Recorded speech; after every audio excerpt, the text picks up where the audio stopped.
நீங்க வாழ்க்கையில நடக்கிற விஷயங்கள வசனத்தின் மூலமா பார்க்கலன்னா, நீங்க அத தப்பா இன்டர்பிரட் பண்றதுக்கான சான்சஸ் நெறையவே இருக்கு. உங்க லைஃப்ல நடக்கிற ஒவ்வொரு விஷயமும் அதுக்கான ரீசனும் இருக்கு. யோசேப்போட வாழ்க்கையில அவன் சிறையாக விற்கப்பட்டான் அப்டின்ட்டு இருக்கு. ஆனா, இது மத்தவர்களோட கண்கள்ல தான் அது சிறையாக விற்கப்பட்டான் அப்டிங்கிறதெல்லாம். நான் ஒரு வசனம் வாசிக்கிறேன். சங்கீதம் 105:17. கர்த்தர் அவர்களுக்கு முன்னாலே ஒரு புருஷனை அனுப்பினார். யோசேப்பு சிறையாக விற்கப்பட்டான். என்ன நார்மலான வசனமா தானே இருக்கு. பட் இல்ல. யோசேப்பு சிறையாக விற்கப்பட்டான். இவ்வளவுதான் நெறைய பேருக்கு தெரிகிறது. மனுஷங்களுக்கு தெரிகிறது. ஆனா ஆண்டவரோட பெர்ஸ்பெக்டிவ்ல அது என்னன்னா, கர்த்தர் அவர்களுக்கு முன்னாலே ஒரு புருஷனை அனுப்பினார்.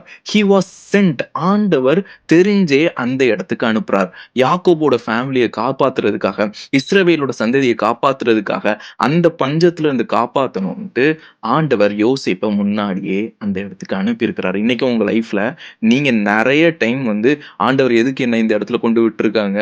எனக்கு இது ஏதோ சிறைச்சாலை மாரி இருக்கு. சிறையாக நானும் விற்கப்பட்டுட்டேன் அப்படிங்கிற மாரி இருக்கீங்கன்னா, நோ. ஆண்டவர் உங்கள அந்த இடத்திற்கு அனுப்பியிருக்கிறாரு. அனுப்புனதுக்கான ரீசன தெரிஞ்சு நீங்க செயல்பட ஆரம்பிங்க. கர்த்தர் உங்கள அந்த இடத்திற்கு அனுப்பியிருக்கிறாரு. You have been sent. சொல்லணும்னு நெனச்சேன். சொல்லிட்டேன்.